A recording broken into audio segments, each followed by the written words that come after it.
Okay, so kita mulakan dengan soalan yang pertama lah kan. Okay, boleh.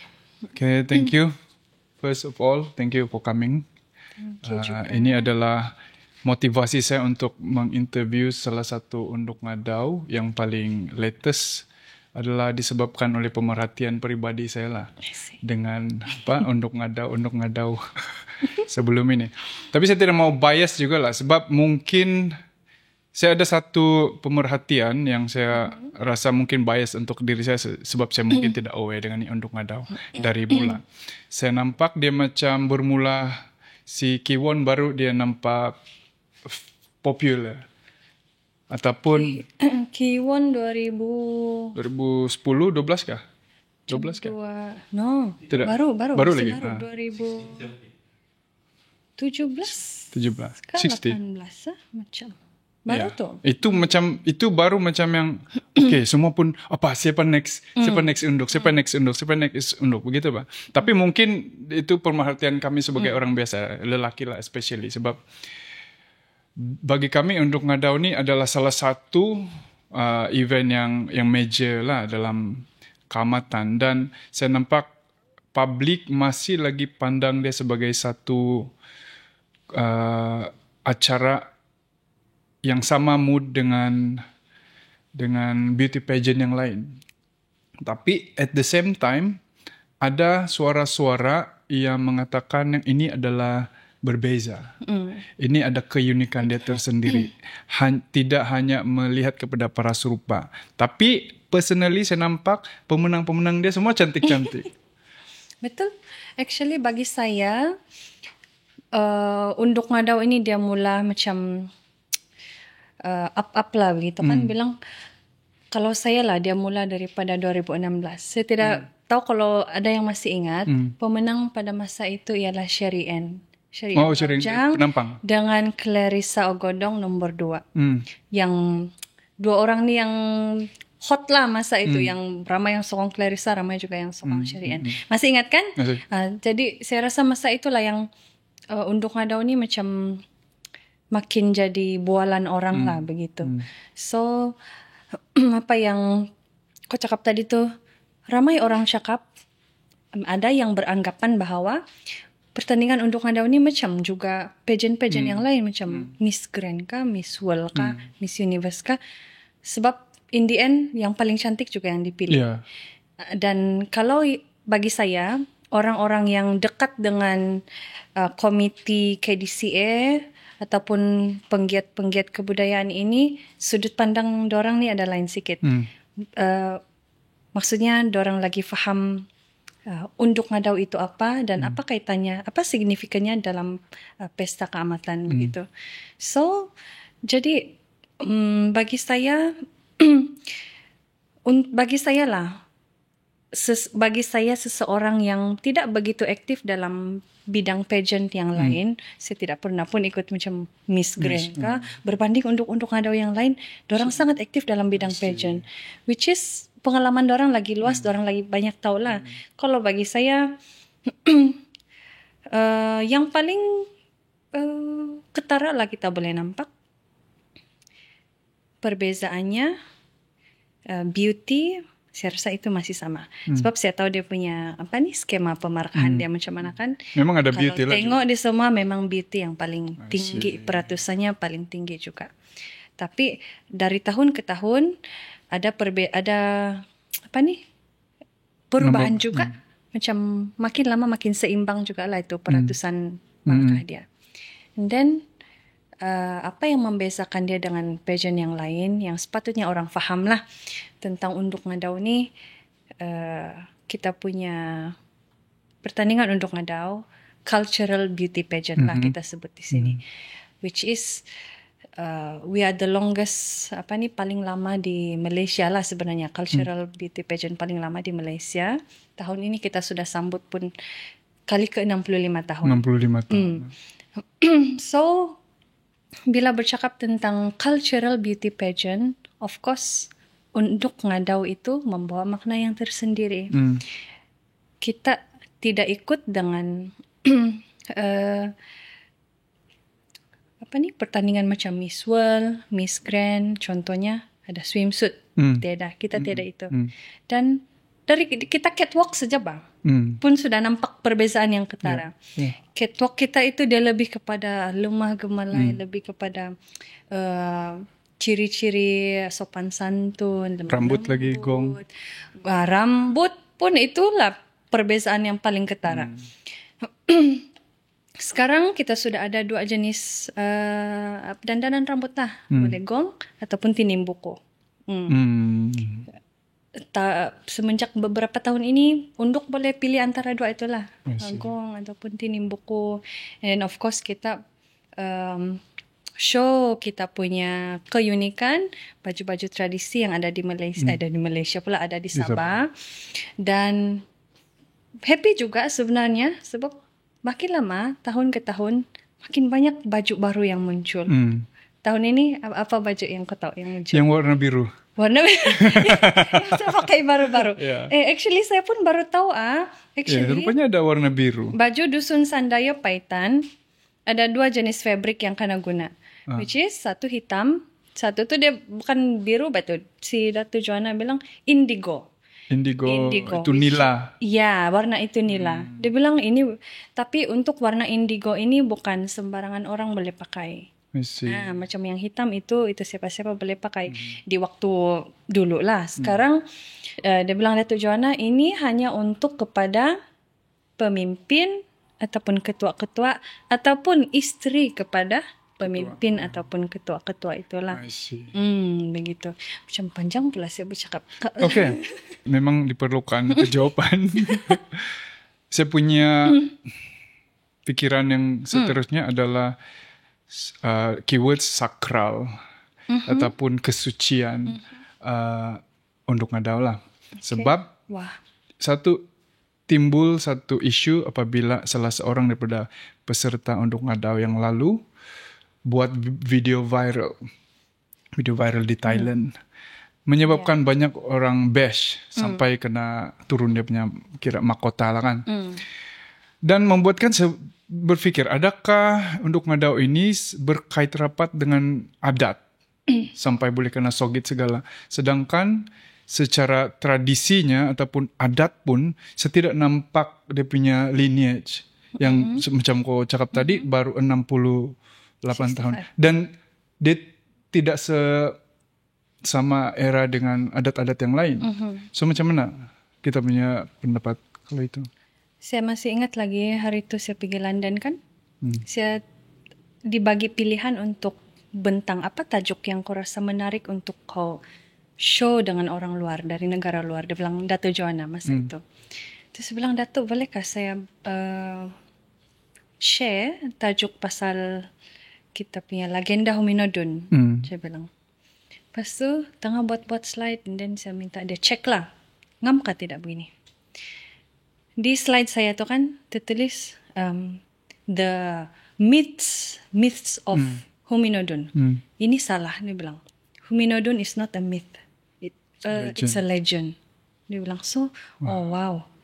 Satu perkataan begitu saja pun dia memang macam lebih kurang sama, tapi dia membawa makna yang berbeza secara mendalam. Which is, kalau myths itu kita tidak tahu semana dia betul ataupun tidak. Tapi kalau legend ini, dia benar-benar berlaku dan cerita itu ataupun perkara itu kita sepatutnya ingat sampailah zaman ke zaman begitu. So, bagi saya, pertandingan unduk ngadau, dia sebenarnya bukan bermula dengan nama unduk ngadau tahu sebenarnya. Dulu apa? Ratu Keamatan, Miss Keamatan, something like that. Tapi dia mula berubah, saya tidak tahu tahun berapa. Sempat juga jadi runduk tadau lah apa-apalah. Lepas tu, and then dia berubah jadi unduk ngadau. Sebenarnya tiada juga bukti yang setahu saya lah.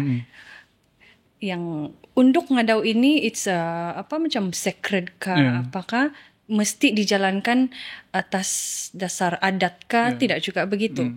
Cuma apa yang orang kita lakukan ialah kita mau menghidupkan itu legenda itu sendiri lah, legenda Huminodon itu sendiri, which is Huminodon ini sangat berkait rapat dengan Bambarayon, Bambarayon pun sangat berkait rapat dengan kita orang di Sabah. So secara tidak langsung bagi saya, memang semua kita punya niat ataupun apa sudah perkataan lah. Kita punya tujuan pun memang untuk kita memperkasakan kita punya warisan budaya bahkan. So, bagi saya, pertandingan Unduk Ngadau ini adalah satu cara yang paling berkesan actually. Untuk kita kasih hidup kita punya warisan, which is melalui, inilah cerita rakyat legenda Huminodon. Bolehkah saya cakap sebagai Unduk Ngadau ini adalah satu tools untuk kasih perkenalkan di mata dunia ini culture kita. Satu tools yang dimodernkan. Dimodernkan, boleh, betul. Dimodernkan tapi masih mengetengahkan ciri-ciri tradisional itu sendiri. Cuma secara peribadi, kenapa kita perlu terlampau sensitif di tahap seolah-olah orang itu melanggar adat? I see. Contohnya macam salah pakai baju salah pakai baju pun boleh. Baju ataupun orang yang sudah bergelar unduk itu buat macam-macam hal macam-macam kan. Actually susah untuk saya cakap juga because gelaran Unduk Ngadau itu kan bukan sekadar gelaran, Mbak. Personally bagi saya pun gelaran Unduk Ngadau itu bukan sesuatu benda yang kau boleh ambil dan kau buat suka hati kau. Mungkin dia lebih kepada yang you are representing. Nama kau sangat terikat sama ni KDCA ataupun KDMR punya adat sudah. Kau akan represent kau punya bangsa, kau punya kaum, kau punya orang lah KDMR. So, bila orang nampak, contohlah kita balik kepada cerita yang tidak berapa bagus tadi itu kan, bila orang nampak masa dia bertanding, wah bukan main ayu lagi. Bukan main lagi dia cakap Huminodon ini mesti begini lemah lembut, sopan santun. Tapi bila dia sudah dapat itu gelaran, dia tidak reflect apa yang dia cakap. So, itu paham. Ya, dan ini menjurus kepada soalan yang seterusnya, yaitu apa sebenarnya motivasi seseorang wanita Sabah ataupun dusun ini untuk menjadi Huminodon yang secara standard sepatutnya. Dan dari pemerhatian kau, apa kontestan-kontestan ini punya motivation? Dan mungkin kau boleh share kau punya sendirilah kalau berbeza dengan yang standard. Apa motivasi ataupun goal lah. Kalau saya mau jadi Unduk Ngadau, apa yang perlu saya jadi begitu kan? Apa yang saya mau achieve? Begini, Unduk Ngadau pertandingan itu sebuah pertandingan. Tapi pertandingan itu habislah. Ciri-ciri Unduk Ngadau yang sebenarnya itu ialah siapa kau lepas kau menang. Sepanjang kau pegang itu gelaran, which is once you're Unduk Ngadau, you always an Unduk Ngadau. Gelaran itu kau akan disebut-sebut sampai bila-bila, kau akan pegang sampai bila-bila. So it's not just about the competition, itu apa yang kau bawa selepas kau bertanding.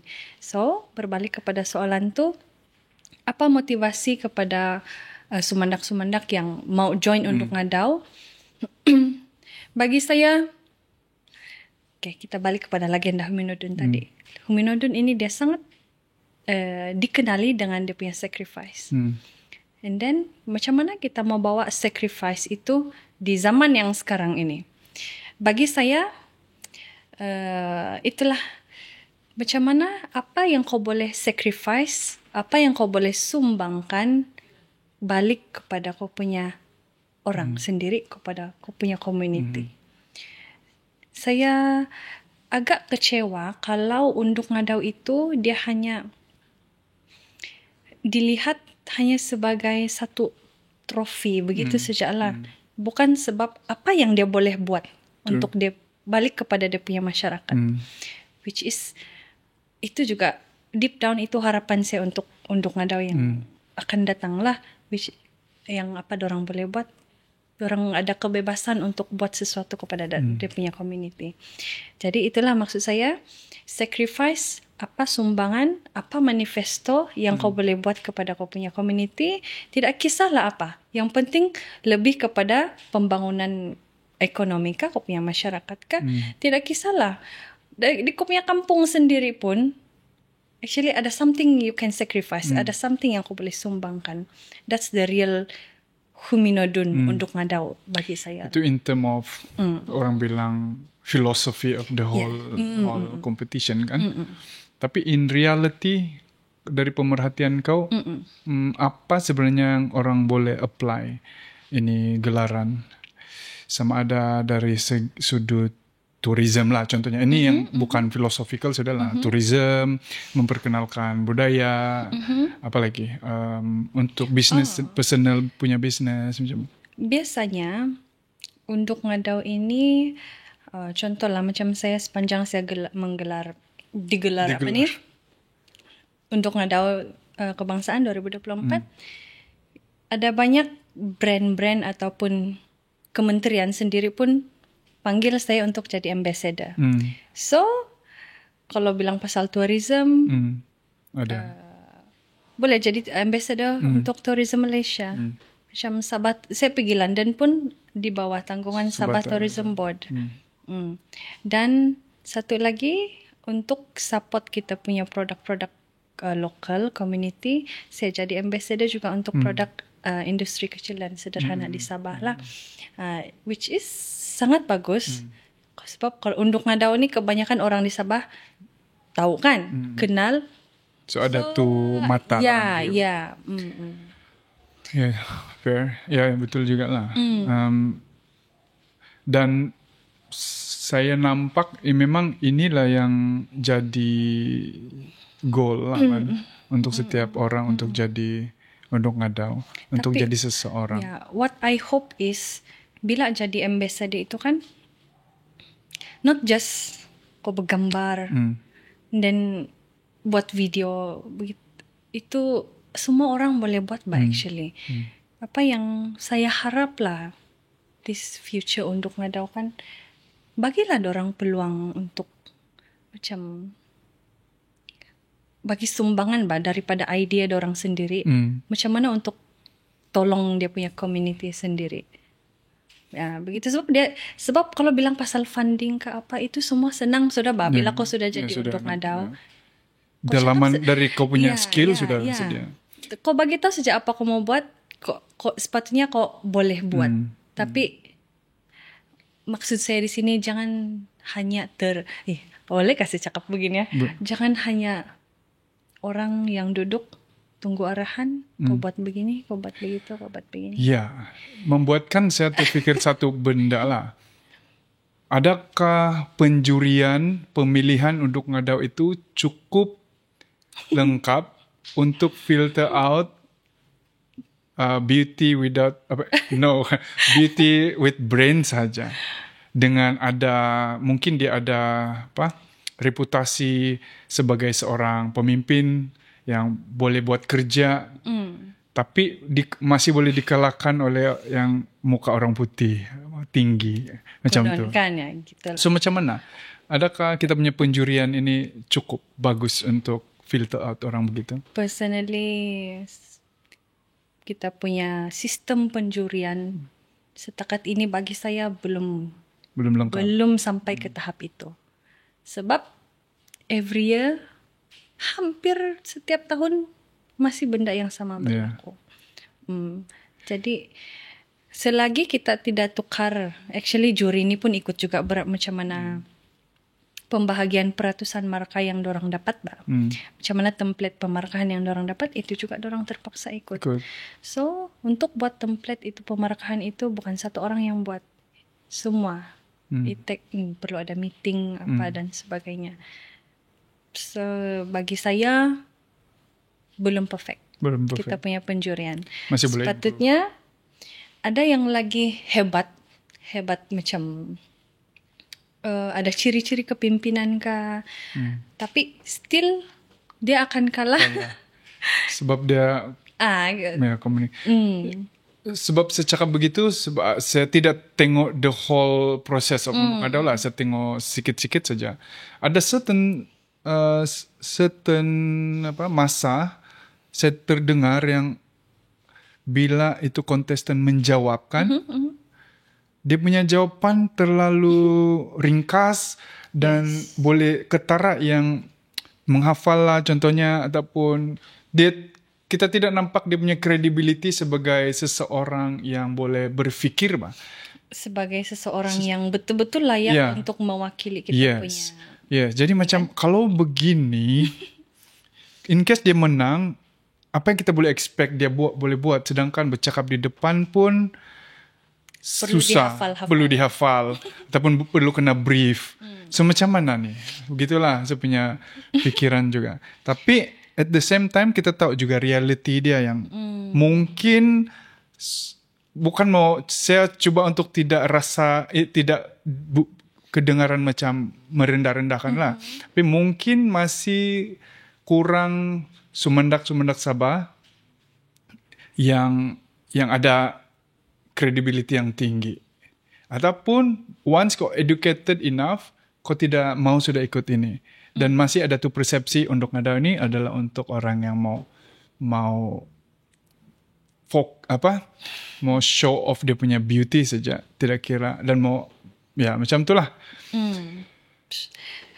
Kalau kita cakap pasal yang soalan tadi kan, memang every year ini saya tahu lah, every year memang soalan akan dibagi lebih awal, which is good actually, sebab bayangkan kalau soalan itu tidak kena bagi awal. Nah, begini. Saya rasa semua pun akan macam kelip-kelip mata sajalah begitu. So, orang kita pun mau juga jaga kita punya image. Kita tidak mau orang luar nampak yang kita ni tidak macam yang tidak bagus lah begitu kan. So, which is good. Soalan diberi lebih awal. Tapi bagi saya, kalau mau bagi awal pun, janganlah bagi awal betul. I mean, at least kau sudah bersedia dengan apa soalan-soalan yang kau akan dapat. Dan itulah, di sanalah kau tes kau punya IQ kan. Kau punya IQ macam mana, dan macam mana kau mau suarakan kau punya pandangan sendiri, kau punya pendapat sendiri. So, tahun ini, saya macam tidak berapa puas hati sebab orang dapat soalan lagi awal. Boleh kah? So, boleh. Itu yang saya suka. Bukan apa sebab last year peringkat kebangsaan sudah tahu. Kita mau level kebangsaan lah. Ini betul. Pribadi saya lah, kami dengan kawan-kawan top 7 yang last year pun cakap, dorang dapat soalan awal loh kan. Dorang dapat 2 malam lagi awal. Kami tidak 1 malam lagi awal. Cakap 1 malam pun sebenarnya tidak sampai pun, sebab malam tu ramai sudah yang tidak tidur just to prepare dorang punya hedu and all. So, kunun mau cakap tidak puas hati sebab kami tidak kena bagi awal, betul kali kan. Cuma kalau begitu pun kan, kalau berlaku lah yang preparation yang dia bagi masa terlampau lama untuk bersedia, lepas tu result dia pun masih juga nampak macam tu kan. Saya terfikir yang ini untuk ngadaw prestige dia semakin tinggi setiap tahun semakin tinggi. Betul. Tapi quality produk dia tidak dapat catch up. Betul. Ini saya setuju. So macam mana kita mau kasih catch up ini quality contestant sampai dia boleh kejar ini, semakin famous pula nih, seluruh dunia tahu sudah. Betul. And then tiba-tiba kontestan yang pertama, yang kedua, seterusnya. Karena bagi soalan, lepas tu iri-iri nama tadu.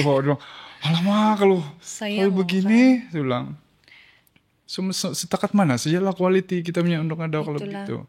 Maybe di masa akan datang, kalau lah dorang mau semua peserta sedia kan, mungkin boleh bagi soalan yang sikit kan. I mean top 15 tidak payahlah 15 juga soalan, biarlah mungkin ready 5 ke 6 gitu, so that still dorang boleh prepare dalam jangka masa yang pendek, tapi itu dari dorang punya tahap kecerdasan, tahap pemikiran dorang sendiri saja, how to elaborate dorang punya jawaban dalam masa yang singkat, which is 1 minit saja. Macam mana dorang mau show dorang punya tahap pemikiran dorang yang hebat itu dalam masa 1 minit. Tapi I guess kita still terikat dengan peraturan yang sudah ditetapkan lah kan. Sure. Tapi sebab tahun panel perangkat soalan tu dia berbeza. Beza-beza ya.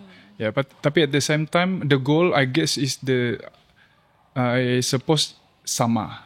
Goal dia adalah untuk angkat satu orang menjadi ambassador, menjadi wakil untuk memartabatkan ini budaya, ini kita punya adat dan tradisi, begitulah. Soalan yang seterusnya, saya mau tahu kalau ada situasi expectation versus reality bagi kau. Sebab dari pemerhatian saya sebagai penonton ataupun publik, kita boleh nampak yang once seseorang itu jadi undang adau, yang kita terfikir dia akan jadi famous, banyak brand endorsement datang, dia akan wakil kepada sesuatu brand, itu saja lah, dan dia akan jadi semakin naik cantik, semakin banyak makeup, begitulah. Bagi kau, apa yang kau expect sebelum kau menang? Even sebelum kau ikut lah.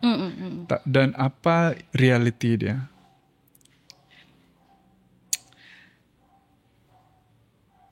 Apa yang saya expect dan apa reality dia? Mungkin in term of kau punya bebanan sebagai seorang unduk kah? Okay. Bebanan, yes. Saya tidak sangka akan sepenat itu. Mas satu adalah pertandingan. Yeah, I mean selepas menang.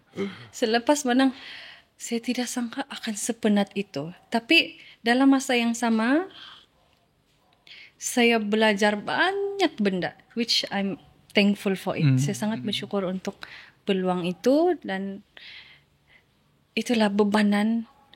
Sebab saya full time teacher kan, saya bekerja. Saya tidak expect yang whole year itu akan sangat banyak activity, dan sometimes yang kau sebenarnya tidak perlu pergi pun kau kena pergi. Begitu Pak. Itu janganlah, tapi selayang tu. Okey juga betul. Tidak tahu lah, mungkin adakah saya yang lemah? Tapi for me, apa yang saya expect untuk macam, you know what I expect really, yang itulah macam saya cakap tadi, saya ada kebebasan untuk buat sesuatu, untuk saya punya macam, contohlah macam saya punya sekolah sendiri kah, kampung saya sendiri. Ada power untuk buat perubahan. Saya tahu ada, tapi saya memang boleh buat sebenarnya kalau saya mau dan saya suarakan. Tapi disebabkan jadual saya very pack. Jadi susah kau mau sisip, kau mau rancang kau punya program yang kau mau buat sendiri, disebabkan satu tahun tu macam singkat terus kan. Tenom keke ni macam ulang-alik every weekend, bayangkan. Jumaat saya pergi keke, Ahad untuk balik rumah ataupun activity. Beraktiviti. Every weekend. For the whole year. Kau respon dalam 1 bulan, tidak. Boleh kira berapa kali saja saya boleh ada weekend saya. Jadi selepas kau serah tu mahkota tu, that's why saya cakap mixed feeling. Mixed feeling masa saya serah crown. Saya sedih, saya lega. Macam, I can imagine. For the whole year memang susah. Bayangkan, Isnin Jumaat saya bangun awal untuk kerja. Tapi weekend saya bangun lagi awal. Untuk unduk ngadau. Untuk unduk ngadau. So, itulah dia kenangan pahit, kenangan manis juga at the same time. Saya jumpa circle yang baru. I mean, kawan baru, kenalan yang baru, banyak link yang baru. Tapi dalam masa yang sama, the struggle is kau punya tenaga masa. And then of course ko punya mental health. Ya, macam mana mental call time tu? Adakah kau menghadapi sesuatu mental yang baru bila ada gelaran Unduk Ngadau ni? Sebenarnya kan saya ada ni social punya battery tau. Saya bukan orang yang extrovert orang bilang. Bukan juga introvert. Tidak tahu lah. Apa tengah-tengah lah. Ambivert kan? Ambivert lah orang bilang kan. Which is saya perlu banyak tenaga untuk bersosial. Saya rasa benda itu ialah satu kerja, bukan benda yang natural.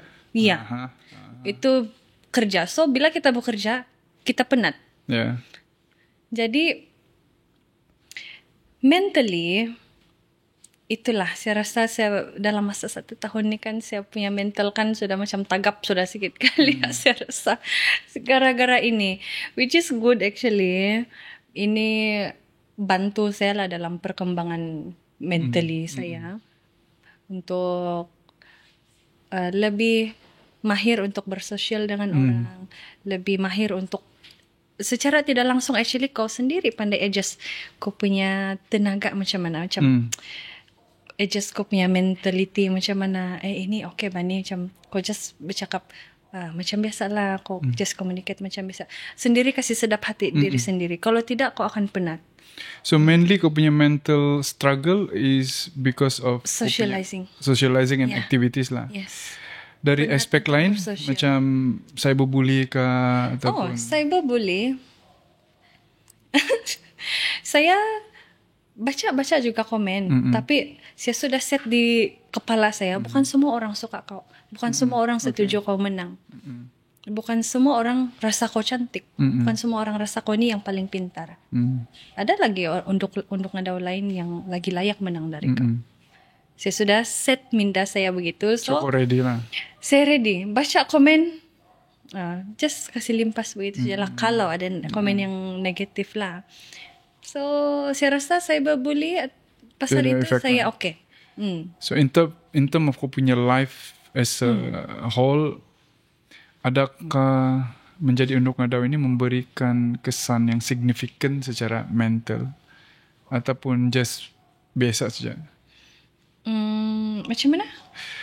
Mungkin situasi dia sebelum kau jadi Unduk Ngadau, hidupan kau macam biasa, tiada mental struggle. Tapi once ada Unduk Ngadau punya title, tiba-tiba ini a different world yang menyebabkan kau question kau punya apa? Decision. Kenapa jadi Unduk Ngadau? Ataupun stress kau menyesal ke apakah?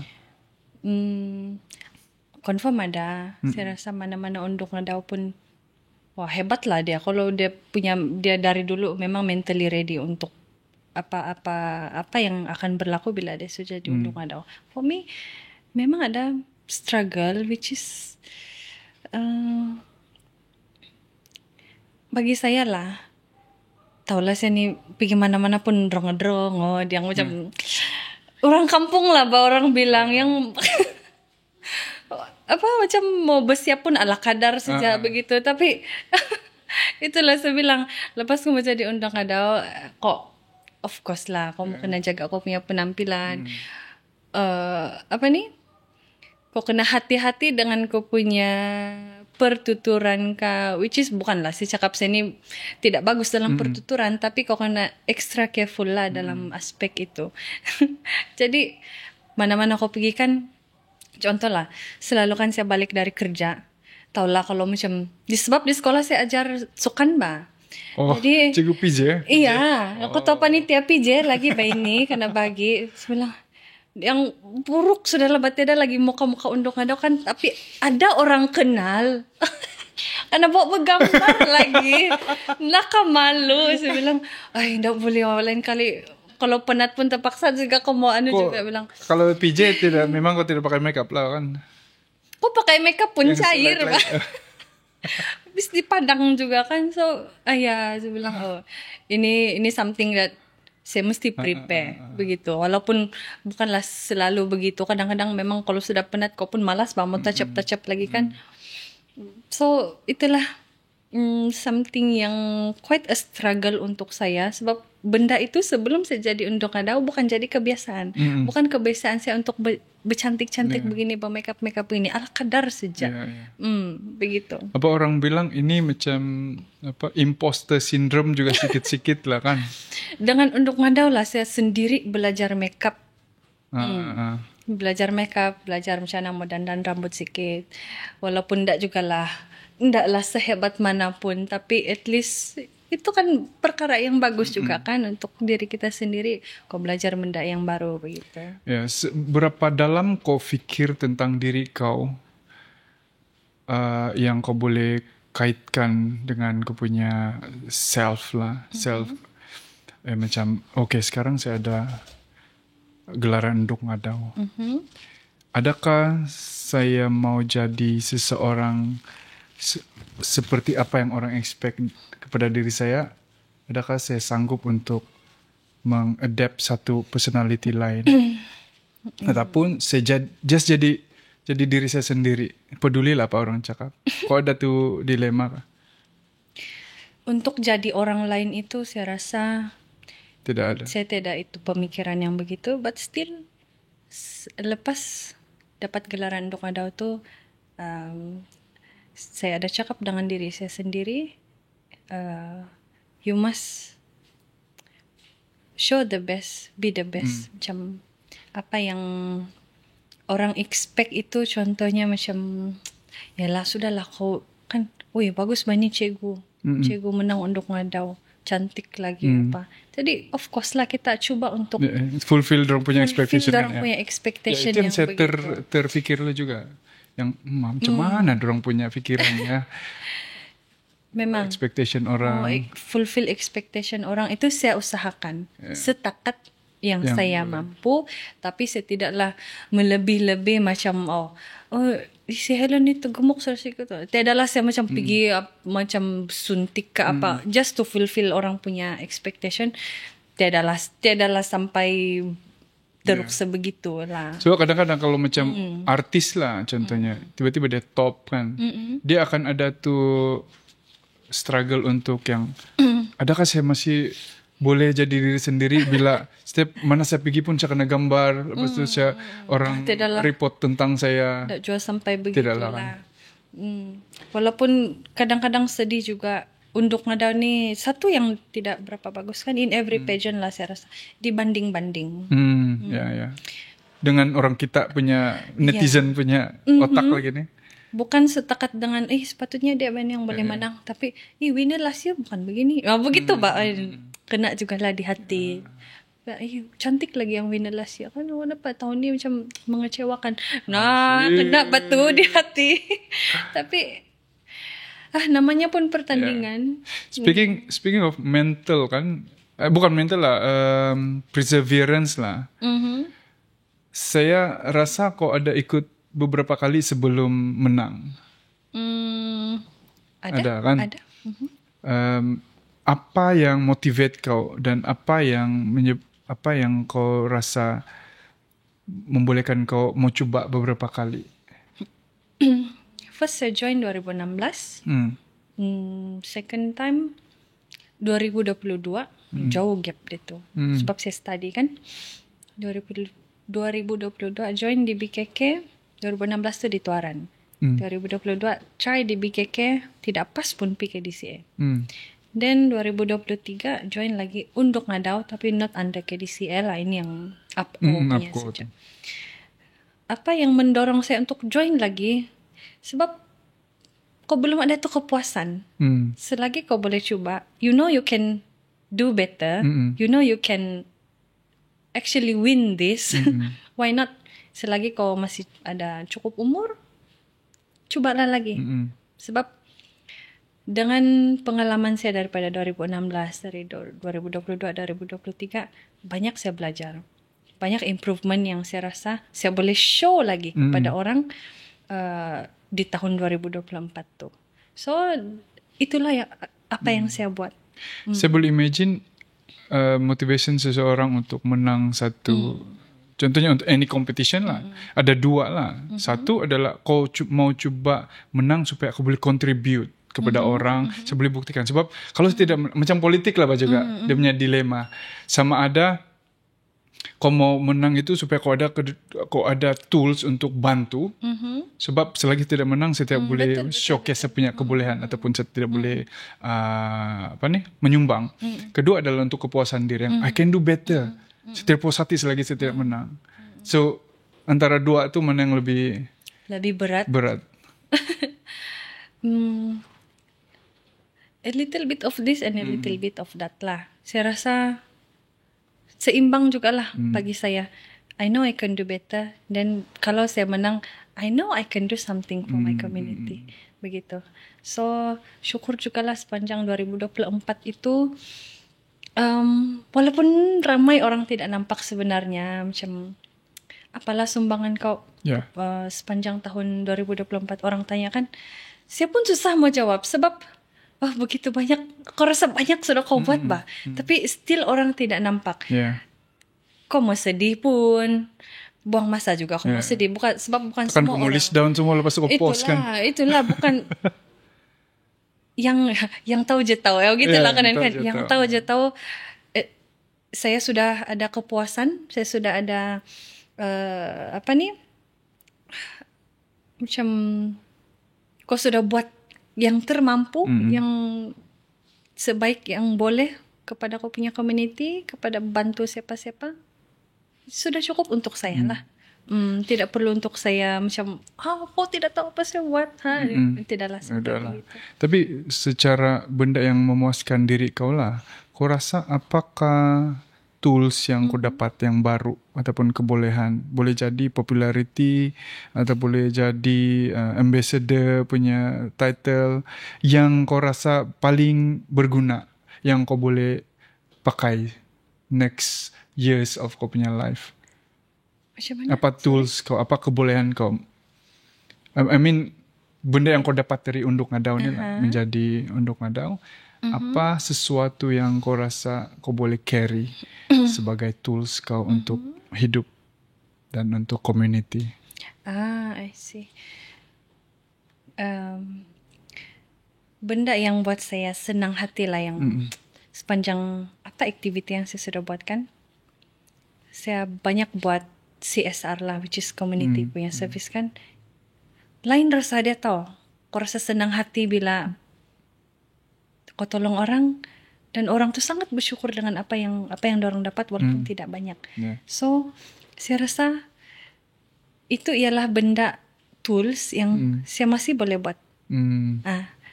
Even saya bukan lagi reigning queen. Itu yang I wish to buat selalu lah. Sebab kau sudah ada link dengan KDCA, kau sudah boleh maybe soon akan join Persatuan Unduk Ngadau Sabah, dan melalui sana saya boleh bantu lagi banyak community secara lagi meluas lah. So kira link and skill lah saya rasa kan. Kau boleh continue buat benda yang bikin kau senang hati. Betul, lain rasa dia macam kau pergi rumah orang tua kan. Macam di Inanam hari itu kami pergi rumah orang tua dengan kanak-kanak yang disable kan. Wow, macam bertangis-tangisan kami di sana sebab dorang sangat bersyukur walaupun benda kecil saja pun kami bawa. Macam masa Christmas hari itu kami ada bagi Christmas present kan di sana. Nampak tu the kids happy, orang tua happy. Dorang tahu kau Unduk Ngadau? Tahu juga lah masa itu. Dan lain kepuasan dia. Macam dia berbeza daripada kau macam menang pertandingan dengan kepuasan bila dalam situasi yang begitu. Saya tidak pasti kalau orang faham kah macam mana itu kepuasan dia lah. Nampak orang. Itulah kali orang suka menjadi apa sudah orang bilang tu, terlibatlah dalam aktiviti-aktiviti kebajikan kan, sebab dorang ada rasa tu kepuasan. Orang jadi kayak supaya dia boleh contribute gitu. Sebab the end goal dia adalah untuk merasa tu yang saya sedang dia orang sedang gembira selepas kena tolong gitu. So I guess kau punya tools ataupun benda yang kau dapat adalah kau punya network, kau punya kebolehan baru untuk organize kebajikan kan? Yes, betul. Juga kau ada kisah-kisah menarik ke yang kau boleh share untuk apa yang menarik untuk penonton dan juga untuk peserta yang akan datang, yang you should expect this gitu. Apa yang menarik? Takut mau cakap apa? Peserta-peserta yang mean kah, yang toxic kah? Drama di sebalik tabir itu drama. Banyak. Apa jenis drama yang berlaku? Yang selalu berlaku lah, standard. Macam mana? Mau cakap ke tidak? Yang kita anggap saja dia sebagai satu benda yang orang perlu bersedia lah mentally untuk orang-orang yang sumendak-sumendak yang mau ikut Undok Ngadau. Okay. Perlu ready. Kamu akan berjumpa dengan ramai orang. Ramai circle. Maksudnya dari berbagai peringkat umur pun ada. So, bila jumpa ramai orang ini, orang itu berbeza-beza. So, kita kena ready how to handle, macam mana mau handle pelbagai jenis orang. Which is, yang suka cakap kau depan-depan yang tidak bagus. Macam mana kau mau handle? Peserta. Ada juga. Managers pun ada juga. Dan orang luar pun ada juga. So, takkanlah kau mau handle lah. Kau menangis di sana juga kan. Tidaklah kan. So, itulah what to expect. Yang kau mesti kena macam ready macam to handle. Don't take it personal lah kali kan. Don't take it personal. Anggap je, biasa lah itu. Ya, biasa lah orang. Biasa lah itu. Memang akan ada lah orang. Ada lah orang begitu. Bukan semua orang suka kau begitu. Ataupun kita anggap je, oh dia memang begitu, betul mulut dia. Anggap saja begitu lah. Dia memang begitu, betul. Dari permulaan memang akan ada lah. Ada. Dengan kemulaian orang, macam kita banyak attend dinner kah, apa kan, majlis, program begitu. Mulayan yang, apa nih? VIP. Orang luar yang approach kamu, nampak macam bagus, tapi ada udang di sebalik batu. Ya, ada udang di sebalik batu. So, as a woman, as an Undok Ngadau, you must know how to show that you are saying no without saying no directly.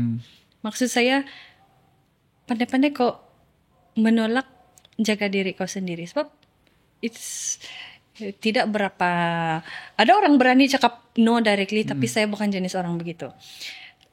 Kau kena pandai handle the situation yang nampak yang kau sebenarnya tidak berminat. Nah, begitu. Adakah ini berkaitan dengan yang VIP itu?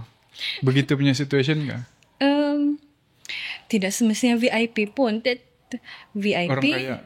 VIP kah, orang kaya kah, orang biasa pun yang berniat jahat pun ada sejak sebenarnya. Tidak semestinya VIP sejak actually. Yeah, honestly saya ada dengar juga desas-desus yang mengatakan ini Undok Ngadau nih, bila ada orang menang ataupun habis akan ada VIP orang yang akan target begitu.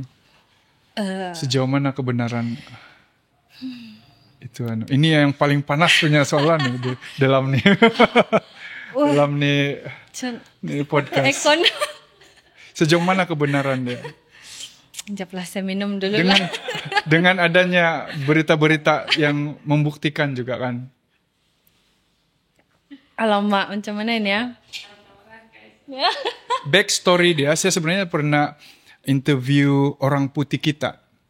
Orang putih kita ini, masa saya interview dia sedang struggle, dia sedang fight mahkamah sebagai saksi untuk dakwa seorang VIP. Saya rasa kita semua kenal tuh cerita. Yang masuk news tuh kah? Ya, yang masuk news tuh. Dia sedang mental masa tuh sebab dia bilang, oh memang kamu punya YB nih kan. Orang ini kita punya Malaysia punya YB, dia bilang memang ada yang ramai yang begitu, dia bilang, yang ambil kesempatan dengan yang perempuan-perempuan untuk ngadau begitu. Dan sedihnya mengikut dia mahkamah yang dia attend tu macam tidak berapa membantu dia. Dengan kasih putar belit soalan lah, pusing balik soalan lah.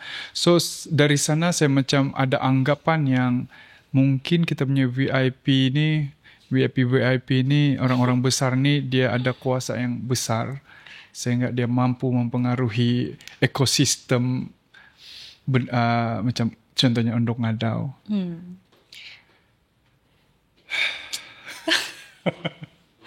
Ini soalan terakhir lah. Di sebalik tabir lah kan memang ada dark side juga Pak. Mana-mana pageant pun memang ada nih. Tidak terkecuali juga Undok Ngadau actually, because dalam penganjuran Undok Ngadau pun banyak orang-orang besar pun terlibat secara tidak langsung dalam funding kah apa. So macam mana saya mau cakap apa? Yang paling selamat lah. Memang ada macam kau cakap tadi itu bila sudah menang Undok Ngadau adalah orang-orang besar yang cuba untuk dekat dengan kau, untuk target-target kau begitu. Sejujurnya memang ada juga lah, memang ada. Saya tidak boleh nafikan yang itu. Tapi kami beruntung juga lah, because saya masih di bawah jagaan orang-orang lama. Sebab macam kita tahu tahun ni ada ramai orang baru dalam organisasi Undok Ngadau kan. Saya masih dijaga di bawah orang-orang lama dan mereka sangat berpengalaman untuk handle situation macam begini. Which is bagi saya very professional, sebab dia macam saya cerita tadi tu lah. Dia macam cakap tidak, tapi not directly. Begitu. So, kau kena timbang-timbang sikit juga. Mungkin kau bagus-bagus. Kau bagus-bagus juga sekejap. Tapi kau kena pandai lari. Begitulah. Dan ini menggambarkan betapa VIP kita ini berkuasa untuk saya rasa untuk mempengaruhi benda lah. Ya. In the end kan saya rasa inilah cabaran utama for the organisasi itu sendiri. Either dorang masih boleh pertahankan dorang punya visi misi dorang ataupun jatuh di bawah campur tangan orang-orang beginilah. That's the struggle. Ya, itu mungkin harga yang dorang perlu bayar untuk sponsor, untuk dapat funding sponsor, kan? Betul, I think so. Saya pun rasa begitu juga lah. Ya, saya rasa yang kita perlukan sekarang apa-apa organisasi di Sabah ini adalah kekuatan dan sokongan daripada orang-orang yang berkuasa tapi baik. Betul. Kan? Kita sangat berharap lagi ramai yang begitulah. Tapi malangnya tidak menyalahgunakan dorang punya kuasa. Malangnya ada pangkat saja. Ini saya mau pergi politik sudah nih. Berkuasa saja terus yang kau tidak kenal siapa saya kontrol polis semua Sabah gitu. So saya pernah jumpa tuh begitu. Situasi yang sedih untuk kita punya negeri lah. Saya tidak berani untuk cakap betul-betul direct, tapi kita boleh bau-bau itu aura bang. Dan saya harap next year kita punya orang-orang yang begitu die off lah, orang bilang mati satu persatu. Betul. Kita tidak mau yang begitu. Ya, oke. Saya punya soalan terakhir lah. Oke.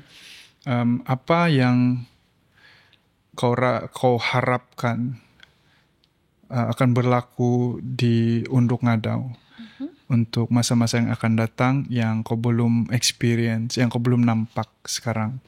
Apa yang kau rasa kau perlu nampak? Okay. Saya tahun lalu saya sangat terinspirasi dengan penganjuran Bova Zaita Bantang. Pemenang-pemenang tidak semestinya pemenang di state. pemenang-pemenang di setiap daerah, dorang diberi tugasan ataupun kebebasan untuk buat satu manifesto. Which is dorang bebas. Apa yang kau mau buat, kau buat.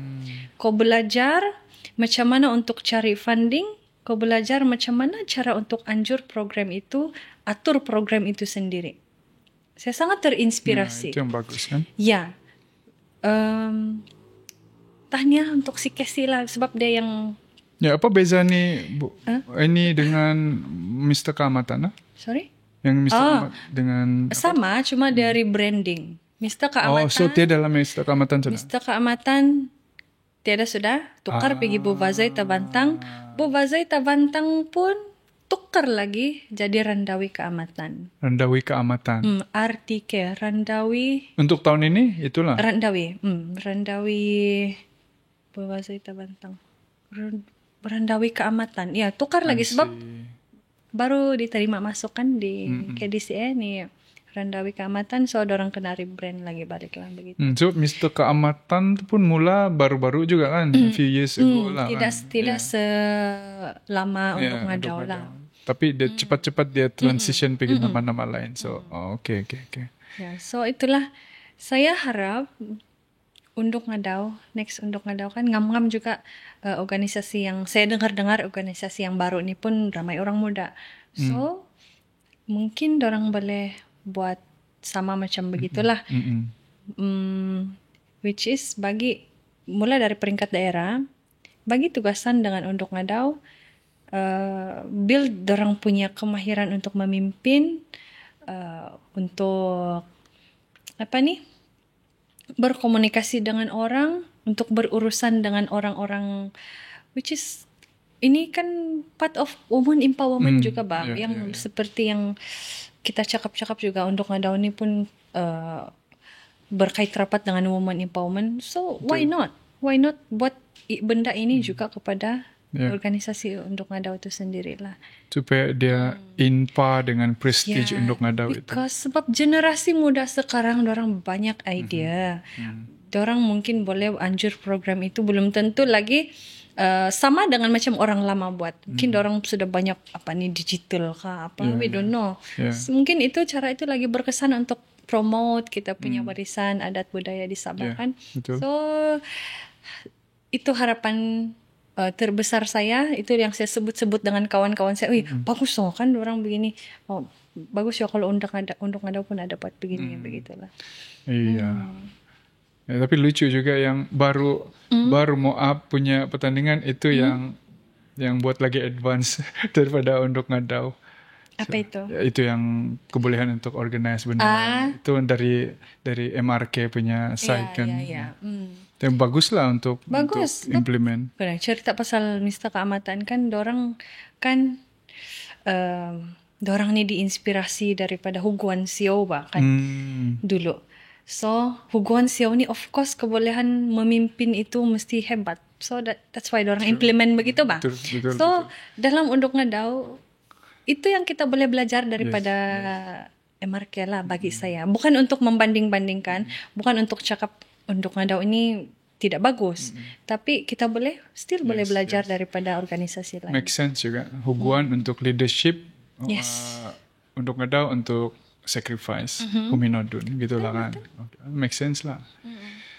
Okay, so thank you. Ada lagi apa-apa yang mau disampaikan yang saya tidak tercover? Mungkin saya boleh cerita sedikit lah pasal sepanjang saya jadi Unduk Ngadau kan, what makes me a little bit sad, macam sedih, disebabkan saya kerja berunduk Ngadau juga. Saya sangat jarang jumpa family, which is sad. Macam my parents bukan jenis yang senang untuk jalan sana, jalan sini, ikut siapa gimana, begini. Kadang-kadang buat saya terkilan juga sebab anak bungsu kan, syok juga kalau macam always ada parents ataupun family yang datang ikut sama-sama begitu. But sadly sepanjang 2024 saya menyandang Undang Undang 2024. Itu yang sampai sekarang saya rasa hilang 1 tahun masa dengan. Iya. Boleh kira berapa kali saja jumpa family. So itulah kali dia punya salah satu pengorbanan gitu. Ya, sacrifice juga lah bagi saya. Mami saya pun,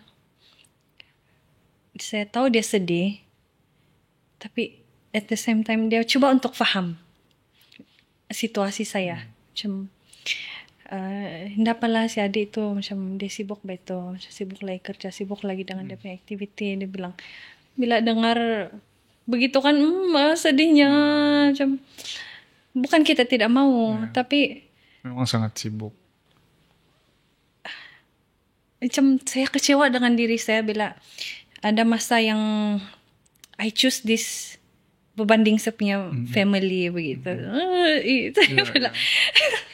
Ya, macam itulah perkara yang buat saya sedih, buat saya macam menyesal begitulah.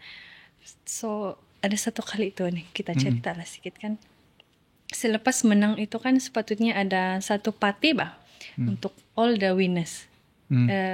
Selepas top 7 menang. Selepas menang. Tapi saya tidak pergi. Padahal nomor 1. Iya. Langsung masa itulah saya first saya menang kan karena marah juga masa itu. Macam Dato' Joanna marah saya masa itu.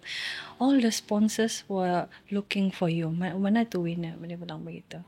Tapi saya bersyukur saya tidak pergi masa itu. You know why? Because saya balik kampung, saya jumpa saya punya family. Lepas tu. So, masa itu sejak saya rasa betul-betul saya ada spend time masa betul-betul dengan family. And then selepas itu tidak sudah. Jarang sudah. So itulah saya rasa bagus juga pilihan saya masa itu untuk tidak attend sebab itu tidak efek banyak. Kau sudah menang juga pun just the dinner is just to untuk say thank you untuk the sponsor and then just to mingle di sana kan. So I think itulah banyak saya terfikir juga pasal family. Sedih, macam kecewa dengan diri sendiri. Tapi in the end saya terharu dengan saya punya family datang masa baru-baru ni 31st. Yang ada viral pakai hambin. Iya. Sebab masa saya menang Oscar. Masa saya menang my parents tiada datang. Masa itu. Masa tu macam mami saya macam dia memang tidak dapat pergi masa itu. Family saya pun ada berapa orang saja yang pergi. So masa melambai itu kan hilang. Kau rasa terharu lah bila family kau berusaha untuk datang walaupun masing-masing sibuk just to see dia anak bongsu, adik bongsu untuk melambai pada last sangat time. Berharga lah. Ya, dan terviral pula abang ipar satu orang si tu. Tatan tu di mana? Ada juga dia di sana, ada. Tapi awal itu memang kakak saya yang dukung juga batu. Tapi and then bila mau naik pentas, mungkin terlampau nervous sudah kali kan bergegar kali kakak saya terus dia pas dengan si Oscar Lepas si Oscar pun jenis yang tidak kisah aja kan. Saya suka dia. Dia cool dia pakai hamin yang dia tahu ada kamera kan dia pakai aja begitu. Bukan sekali semua orang kan semua bapak-bapak pun post begini kata yang viral tuh kan.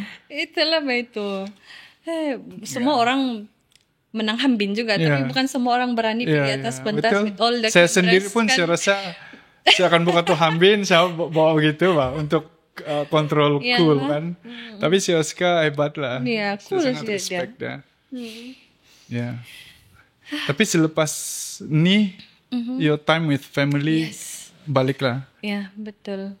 Hari itu lepas kami 31st di KDCA terus bawa orang jalan-jalan, spend time dan okay lah, happy ending juga lah at least. Happy ending lah. Yang saya takutkan yang macam siapa pemenang yang reality TV itu yang sepanjang dia menang masa itu juga parents ada yang meninggal apakah tuh? Ya macam tu. So itu mungkin antara worst case scenario lah kan. Itulah betul. Ya. I cannot imagine. happy ending juga lah. Alright, so thank you so much for your time was sharing tentang di Unuk Ngadau. Thank you. Hopefully ada value yang orang boleh dengar. Hopefully boleh belajar daripada interview ni lah. So diharapkan Unuk Ngadau selepas ini lebih akan terus progress lah saya rasa. Hopefully. Ya, itu yang kita doakan lah. Alright, thank you. Bye. Thank you so much. Sampai 1 jam je lah tu. Ya. Ya. Nasib kau tidak cakap family awal-awal. Sudah lah yang masa dia melampai, dia mau bagi anu kan begini.